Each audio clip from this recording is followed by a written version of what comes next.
Buenos días, bienvenidos. Me gustaría hoy hacer una analogía entre la situación de la esencia del hombre y lo que sería una botella que contiene un líquido de gran valor, podemos suponer, un vino exquisito. Esta analogía no es absolutamente artificial ni está demasiado desviada de la realidad más profunda y más auténtica. El hombre contiene todo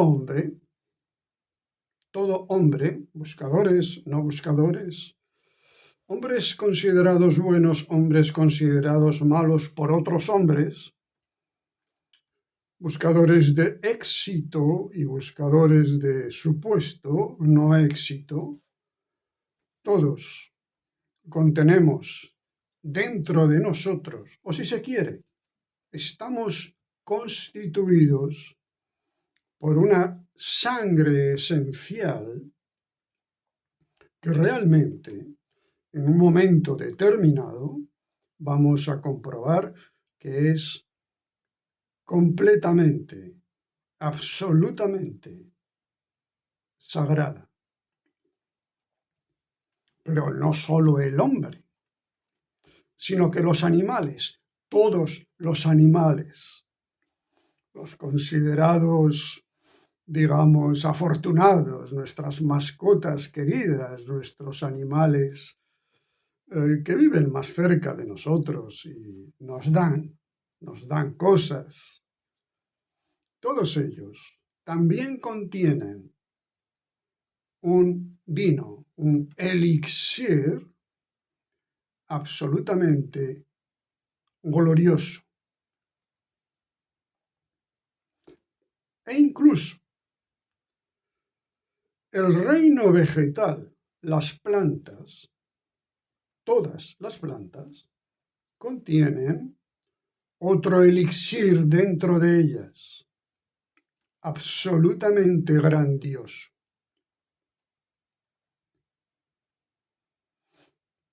Los seres vivos contienen estas tres categorías de elixir: grandioso en el reino vegetal, glorioso en el reino animal y en el reino humano realmente sagrado.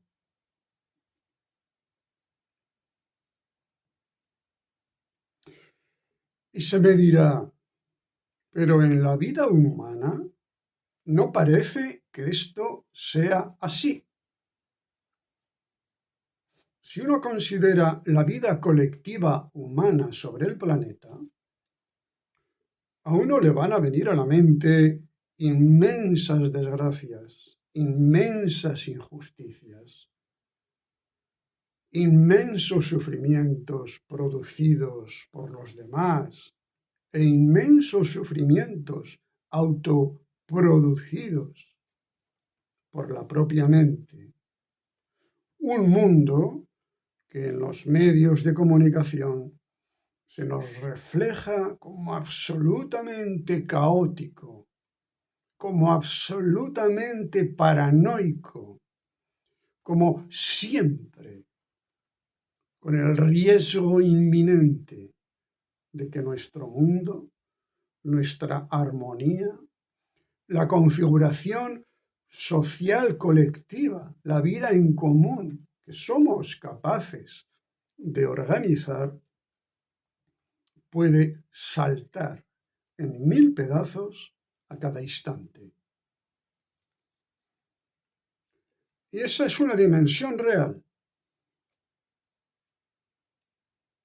También es real la dimensión de que la experiencia colectiva humana está constituida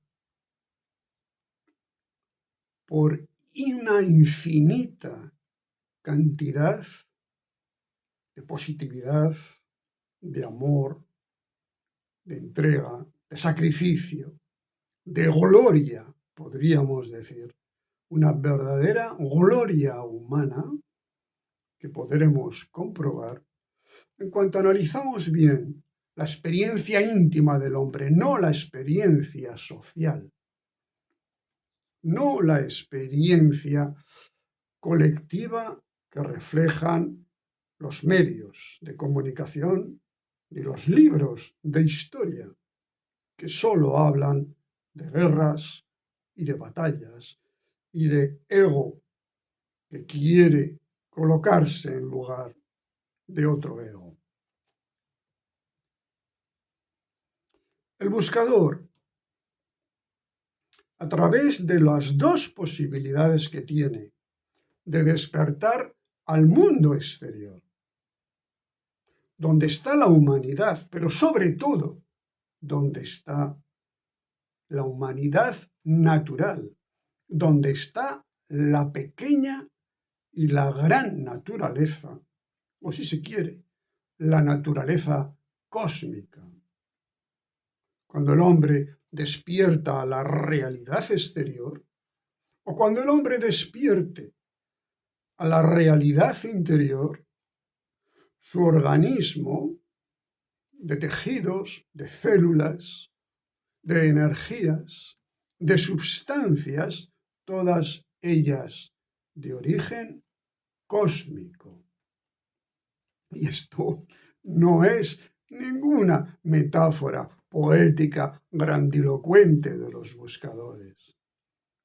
Lo sabemos perfectamente. Y sin caer en sensiblerías, todos nosotros sabemos ya, teóricamente, que provenimos de sustancias cuyo origen está más allá, está en las estrellas lejanas, está en los astros, que ni siquiera podemos comprender del todo bien, pero es así. La ciencia incluso nos lo confirma. El hombre tiene dos orígenes. Su ser viene de las estrellas, es una realidad incontestable. Su mente viene de la cultura humana, ridícula, ínfima, pequeñísima, miserable. La cultura humana es una cosita de nada, aunque a nosotros nos parezca que la evolución de la mente humana es realmente algo glorioso, lo más importante de la creación. No es así, en absoluto. La mente humana, tal como está constituida hoy en día, en nuestro estado de sueño hipnótico en el que nacemos todos los seres, es pequeña, repetitiva, superficial, infantil, egoísta. Bien, creo que también eso lo sabemos todos. De forma tal que dentro de cada ser vivo, plantas, animales y sobre todo los seres humanos, con sus tres cerebros bastante equilibrados, porque se me dirá, no, si también los animales tienen cerebro, de acuerdo, pero no tienen un cerebro en dimensión y en capacidad armónico con sus otros dos cerebros. Igualmente sucede con los vegetales. Tienen, digamos, un cerebro sensitivo, pero no tienen un cerebro emocional, como muchísimos animales, los superiores, que no tienen un intelecto independiente de un tamaño que puede ser equivalente. De forma tal que la gloria del hombre es que sus tres cerebros, intelectual, emocional y orgánico o vital, tienen un peso específico equivalente como para poderse juntar, armonizar y funcionar como una sola cosa. Pero entonces uno se pregunta, con esta analogía tan, digamos, optimista, ¿qué es lo que nos pasa? ¿Por qué en realidad hay tanto dolor? ¿Por qué en realidad hay tanto conflicto? ¿Por qué en realidad yo, todo yo, sufre tanto como podemos comprobar que sufrimos?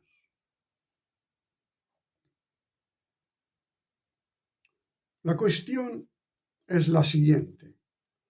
Ese elixir sagrado que está en todo hombre tiene un continente, tiene, por decirlo así, su propia botella con su corcho y su papel que le envuelve y donde dice y especifica de qué bodega proviene, etcétera, ¿no? Sus grados de alcohol, denominación de origen, ¿no? Como si fuera una botella de alto valor, de un licor o de un vino. Y todo el problema, absolutamente todo el problema, está restringido y limitado a la botella, con sus tres componentes, cuidado: corcho, botella de vidrio y papel informativo y también papel de adorno, realmente a veces precioso, que llama la atención y que nos anticipa el valor del vino que vamos a poder gozar. Tres componentes en una botella. Y los tres componentes se pueden encontrar por el juego de la vida, por el juego complejísimo y muchas veces desafortunado de la vida, en muy mal estado. Nos preocuparía que el papel que envuelve la botella estuviera en mal estado. Bien, quizás sí. Una botella de 40 años puede tener ese papelito en muy mal estado, ciertamente, pero nos preocuparía esencialmente no. No nos importa tanto conocimiento intelectual sobre el vino que vamos a gozar. Supuestamente somos todos exquisitos enólogos y expertos en reconocer el valor esencial de lo que hay dentro del hombre, de lo que hay dentro de la botella. ¿Para qué querríamos información? ¿Nos importa el estado de la botella? La botella puede estar sucia, llena de polvo, contaminada con 1000 sustancias, pero realmente nos preocuparía, no. No, se lava, se le pasa por agua, se le pasa un paño y ya está. La botella, el cuerpo humano, no se va a deteriorar. El papelito, el intelecto mental, perdón por la redundancia, el intelecto exclusivamente mental, no hablo de la inteligencia consciente, sino el intelecto es el papelito que envuelve a la botella. Muy pequeño él, con muy poca información, tiene 4, 5 o 6 datos, nada más. Yo no sé, no nos es sustancial los contenidos de nuestra mente para la realización de lo esencial de lo humano. No nos es sustancial si el cuerpo ha adquirido contaminantes, contracciones, cristalizaciones, bloqueos. No nos importa demasiado, porque todo ello es perfectamente rectificable. Una botella se lava en un minuto. Un cuerpo se rectifica con un poco más de tiempo, pero se puede lograr siempre una rectificación de las circulaciones en el cuerpo, con absoluto éxito y garantía. El papel, como digo, a veces ni nos interesa. Pero cuidado con el corcho. El corcho podríamos considerar que es el núcleo más íntimo de la vivencia emocional de quién soy yo y de qué es el mundo, y también, desgraciadamente en estos tiempos, de para qué ha emergido este inmenso y glorioso mundo y de para qué algo, una voluntad, que algunos, en mi opinión de forma lamentable, interpretan como una voluntad mecánica, como si fuera la de una máquina, como si fuera la de un motor de coche, y otros la interpretan como un misterio absolutamente glorioso de la manifestación de una voluntad, de un orden tan trascendente que apenas la puedo ni imaginar. Mi vivencia emocional de quién soy yo, de qué es el mundo y de qué puede ser la voluntad creadora del mundo.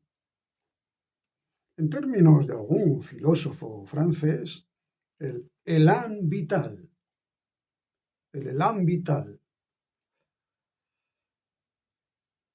el impulso vital, la fuerza de la vida. En términos de los orientales taoístas, el Tao, la corriente de vida y de consciencia, que impregna todo, que ha dado origen a todo y que por eso mismo ni se la puede localizar con el dedo, ni se la puede definir por oposición a ninguna otra cosa. Por ejemplo, es propio de los occidentales, que somos metafísicamente bastante, a veces simples, preguntar, bueno, ¿el Tao es Dios o no es Dios? No, no. El Tao, por su propia definición natural, no es comparable a ninguna otra cosa. Si se quiere, podría ser el Dios sin segundo, el Dios único, exclusivo en sí mismo. ¿A qué le podríamos comparar el Tao? A nada. ¿A qué podríamos comparar al Dios sin segundo? A nada. A nada. No hay nada comparable. El corcho, lo que cierra la botella, lo que define el contenido de la botella, ese elixir sagrado de origen cósmico y, si se quiere, de origen divino o trascendental, simplemente, es la clave de una situación que puede ser favorable o desfavorable.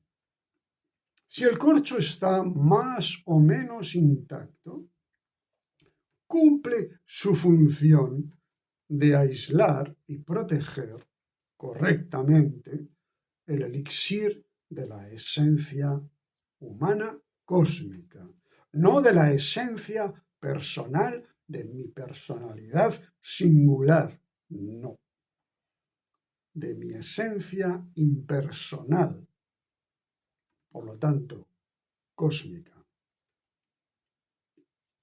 Pero si el corcho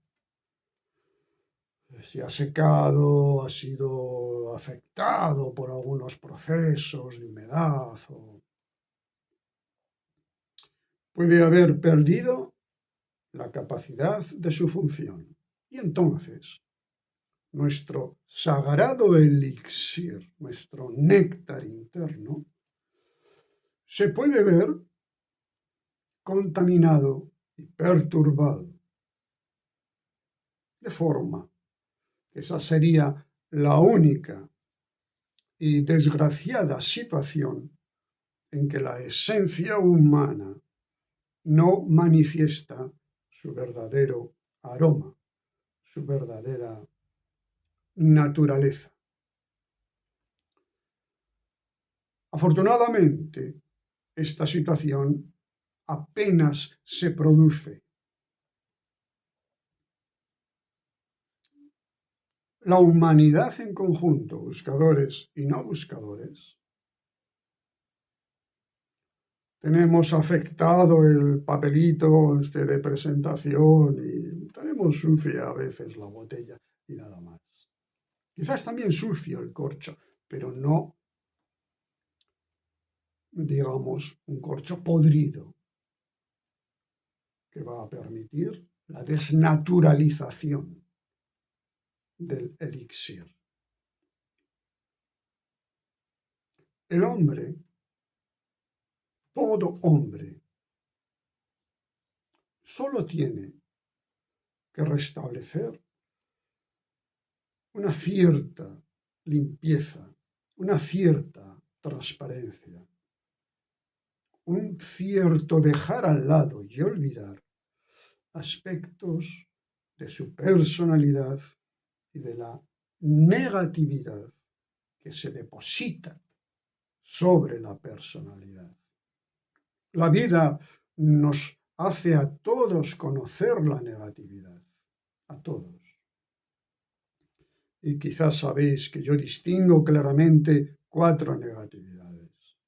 La roja de la ira, de la violencia, la negra de la tristeza, la nostalgia, el pesimismo, la blanca de la indiferencia y del desinterés, por todo, por los demás, por la creación y por el creador.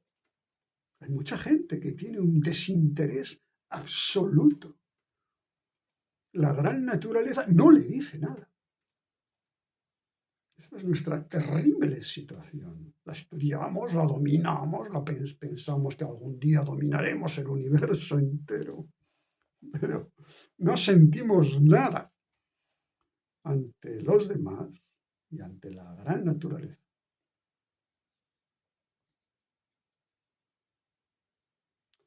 Así que la negatividad, las negatividades, esas 3 que he señalado, más la azul. La azul es la de aparentar ser falso, ser demasiado adaptado a cualquier situación, sin pretender mejorarla, sin pretender cambiarla, sin hacerse responsable, poniendo cara. La falsedad, la hipocresía humana, que a veces pasa por ser una gran virtud. Pero la verdadera negatividad no es ninguna de estas 4 negatividades, que son negatividades de la mente humana. La verdadera negatividad, la original, la esencial. La negatividad que surge en el paraíso. ¿En qué consistía? Eva come una manzana porque una serpiente le ha prometido que será como Dios, que tendrá el conocimiento.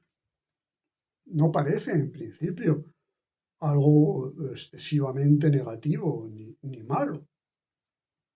La pobre mujer, los pobres hombres, la pobre humanidad quiere explorar esa realidad, el conocimiento más profundo del bien y del mal. Quiere parecerse a su creador, ¿por qué no? Quiere comer de todos los árboles de la creación. La verdad que el mito bíblico da un juego psicológico extraordinario. Nadie pretende hacer daño a nadie al comer una manzana. Nadie. Y sin embargo, las consecuencias son terribles. Nuestros primeros padres, Adán y Eva, pasan del paraíso a la condición dolorosa y sufriente terrenal en la que estamos ahora, que es una simple condición mental, como yo creo que hoy en día prácticamente todo el mundo entiende que donde vive no es en ningún planeta, no es en ningún mundo, no es en ninguna cultura, sino que exactamente, por desgracia, el hombre solo vive en su mente. Su mente es su ciudad, es su domicilio, es su país, es su civilización. Su mente, la mente del hombre, es su planeta, su sistema solar, su galaxia y más allá. El hombre de hoy en día, y cada vez más y más y más y más, solo vive más y más y más y más en su mente. Y su mente, nuestra mente, es de una pequeñez, de una miserabilidad ridícula, que cuando un buscador o un no buscador la observa, no tiene por menos que de lamentarlo, de arrepentirse, de avergonzarse. Y sí, sí, ciertamente, cuando un hombre ve su mente, la mente de los demás y la mente, solo hay una mente, igual que hay solo un ser, solo hay una mente, aunque actúa en todos nosotros. Cuando el hombre ve la mente, no tiene por menos que sentirse, sigamos con la analogía bíblica, profundamente avergonzado. Entonces el hombre se esconde, creyendo que es la mente, se esconde. Y esto se puede entender perfectamente. Si un hombre ve la mente, está viendo la botella que lleva 50 años olvidada en una bodega sucia, sin el papelito, con el corcho a punto de perder su naturaleza y su verdadera función, a punto de desproteger a la esencia, a punto de perturbar incluso el flujo natural de la esencia gloriosa humana, el elixir humano.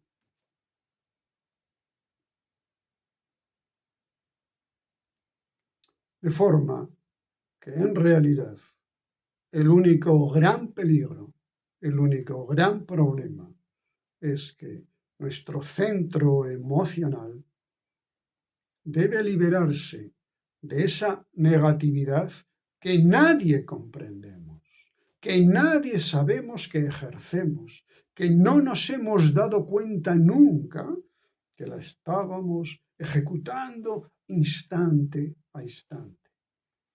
Y esa negatividad no se parece en nada a las otras cuatro, porque es invisible, porque es imperceptible y sobre todo porque es común, es universalmente común la separación de mi yo, de lo que me rodea y de lo que me ha creado. Y ahí, digamos, el peligro de que el corcho se pudra, se seque, se deshaga y mi esencia se transforme, como diría Gurdjieff, en la esencia de un Hasnamush, algo que al parecer en persa quería significar algo así como un alma de mierda, de basura, de desperdicio, de desecho.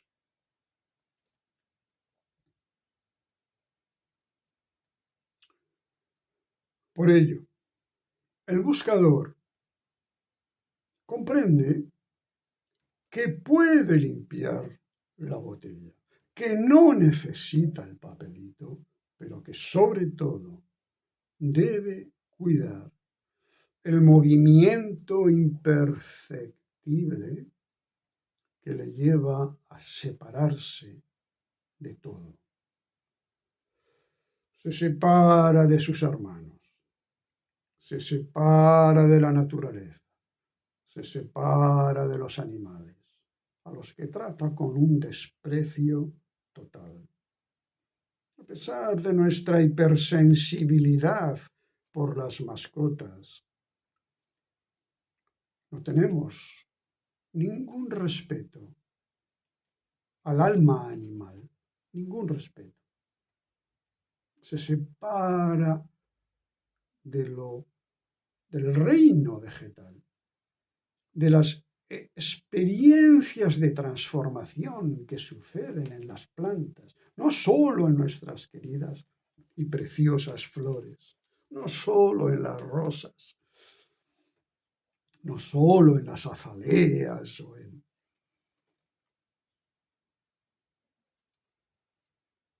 No se trata de sensiblerías como ir abrazando árboles por ahí para sentir una nueva sensación de vivacidad serena y tranquila, que sí que la tienen.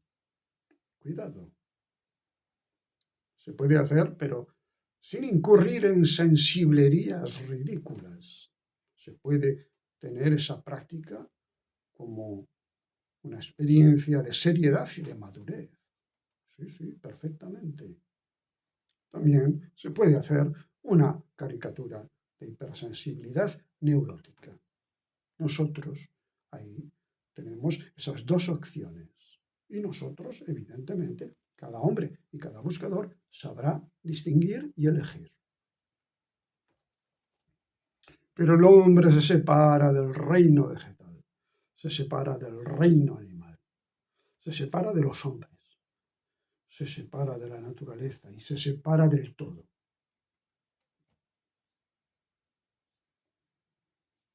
Se afirma contra el todo.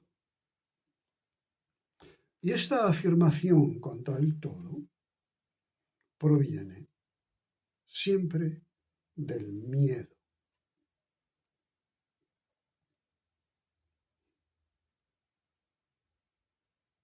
El miedo es esa emoción de la que nos da miedo hablar.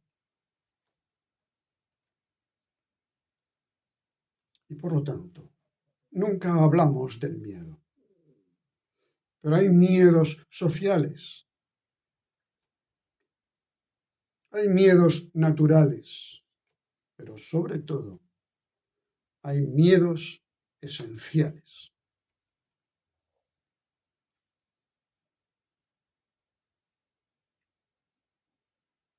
Y el miedo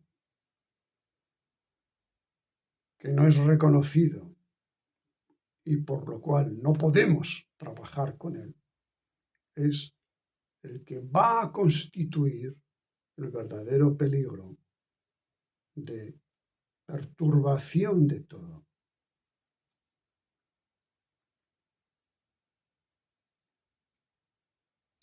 El miedo es lo que empuja al hombre a constituirse como un yo cada vez más y más separado, cada vez más y más lejos de su fuente, cada vez menos y menos y menos comunicado.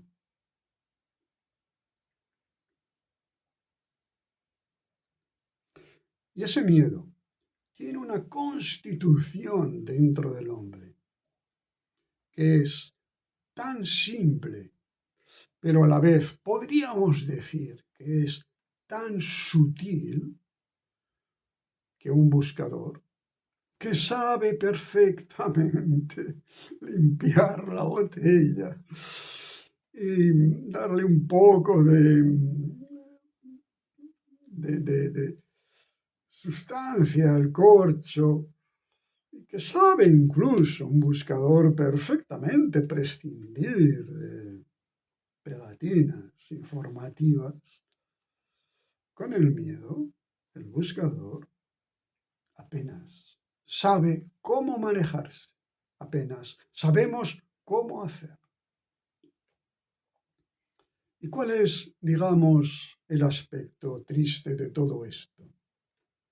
Es que aunque hayamos detectado la naturaleza del miedo que nos empuja más y más lejos de nosotros mismos, cada vez más y más lejos de nuestra raíz, de nuestro origen, de nuestro, digamos, centro original. Aunque lo detectemos, dado que en las enseñanzas y en los caminos apenas se habla del miedo como un elemento central de nuestra situación. Por ello, trabajamos las otras 4 negatividades, trabajamos infinitas fantasías, imaginaciones, creencias, ideologías, supuestos, pretensiones, fantasías de todo tipo. Y trabajamos insistentemente durante décadas o incluso, como decía en el vídeo anterior, durante toda la vida, sin llegar a ninguna resolución. Porque el miedo no está ni siquiera señalado. Apenas está señalado por ninguna enseñanza que tenga, sea una dimensión religiosa, sea una dimensión psicológica de culpa, o sea una dimensión de idealización positiva. Del miedo no se nos habla. Pero la condición del hombre se explica con muchísima más facilidad por el miedo que por ninguna otra metáfora más o menos valiosa, por ninguna otra analogía. Y es justamente el miedo el que nos hace avanzar hacia afuera. Es el miedo el que nos hace alejarnos más.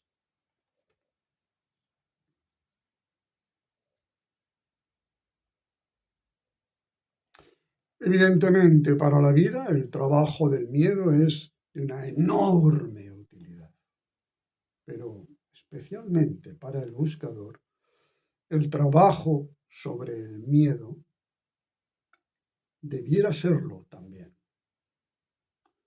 El hombre ordinario tiene sus miedos a la vida y el pobre buscador le añade a los miedos sobre la vida, los miedos existenciales inherentes a la vida, le añade los miedos trascendentales, si se quiere, imaginarios, inherentes a la búsqueda creada siempre por la cultura, por una cultura especial y particular. La búsqueda es un fenómeno cultural, hasta que se transforma en el primer momento de liberación en una realidad y en una dimensión personal. Mientras tanto, es un producto cultural ajeno, constituido por otras mentes distintas de la mía. La primera liberación es la liberación del mundo, la mente del mundo. La segunda liberación es la liberación de la mente de la búsqueda, de la mente del mundo de la búsqueda. A partir de ese instante empieza una realidad común, impersonal, compartida, pero absolutamente misteriosa y sagrada. Y entonces el buscador comprende que lo de la botella importa realmente poco, que es muy secundario. Si somos capaces de atender a la situación de la emoción profunda, del corcho,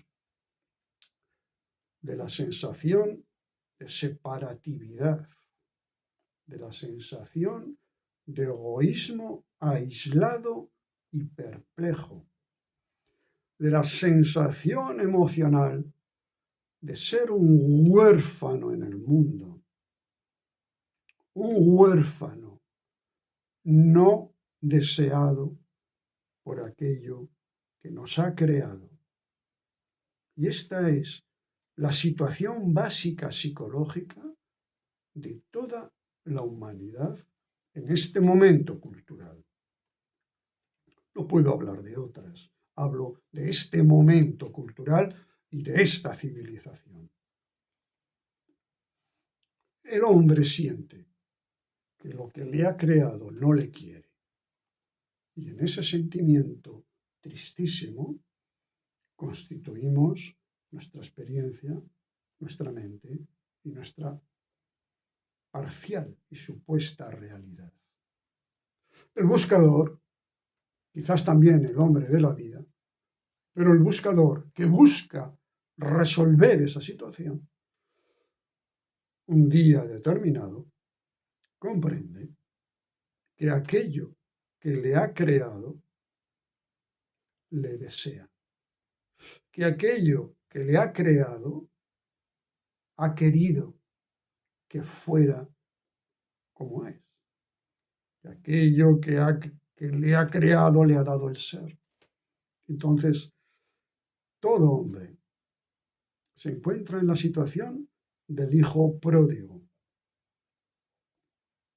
cuando espera que su padre, después de haberse gastado la fortuna en juergas y cosas peores aún, no se atreve ni volver a su padre. Los evangelios, esa parábola es preciosa, es muy compleja, psicológicamente tiene realmente una enorme profundidad.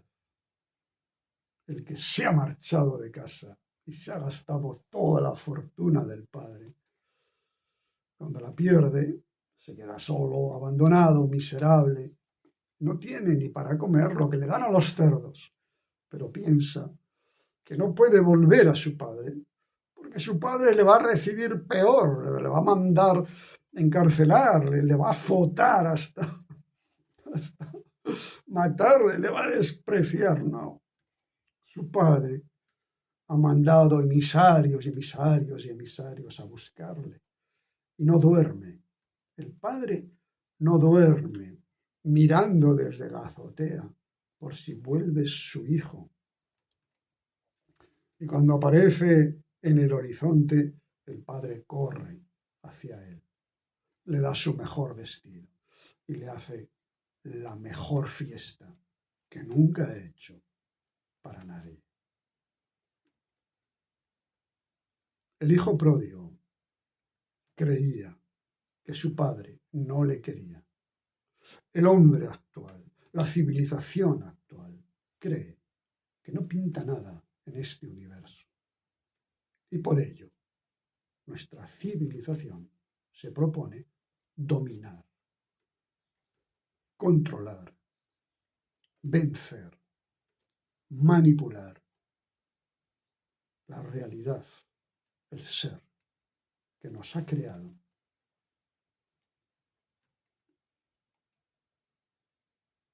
Las energías que se mueven en nosotros, con su propio cerebro, podríamos decir, con su propio pensamiento, con su propia consciencia.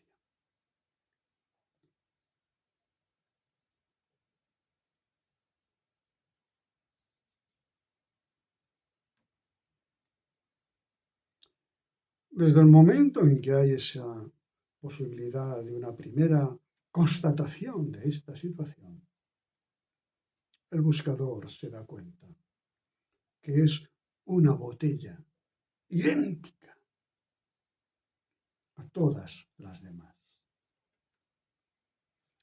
Y quizás se diga con más entusiasmo aún, pues yo la voy a limpiar, la voy a poner brillante, bonita, segura, por supuesto segura, con un centro emocional que ya no desea separarse de los demás, ni de la naturaleza, ni del Creador. Tres cosas muy distintas, tres niveles muy diferentes.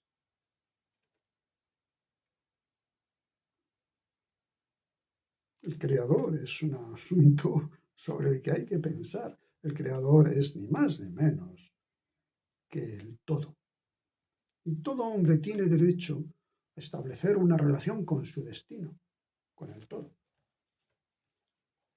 Así que el buscador tiene una tarea, y es restablecer la brillantez original de esa botella que contiene dentro ese elixir sagrado, que es la esencia humana, cósmica, universal y sagrada. El hombre ordinario podrá descubrir esta misma realidad y tomar sus decisiones particulares, si las descubre. Y la búsqueda no es ni puede ser más que eso. La esencia está en una situación de perfección total. Y la botella, para que acompañe, digamos, de una forma armoniosa y estética a su contenido interior, la vamos también a mejorar. Personalidad, esencia, a la par. Cuando hablamos de grandes hombres, Buda, Maharishi, San Francisco, San Juan, son seres cuya esencia o su elixir es el de todos los hombres. Es el mismo vino, de la misma cosecha, una sola cosecha. Pero ciertamente en ellos la botella está limpia. Y cuando les miramos, vemos la grandiosidad y la belleza que puede contener en su interior. Esa es, o podría ser, si se quiere, la gran diferencia entre el hombre supuestamente completado y el hombre que todavía no lo es. El maestro, el gurú, el enseñante, el profesor, el instructor, el iniciador, presentan una botella externa que tiene una cierta correspondencia, no una perfecta correspondencia, sino una cierta correspondencia con el elixir interior. Y por eso el buscador no se equivoca. Él solo puede trabajar sobre la botella. Y él solo puede recibir, ingerir, hacer entrar dentro de su ser el contenido interior, el elixir sagrado. El elixir sagrado y común. Muy bien, pues muchas gracias y hasta otra ocasión.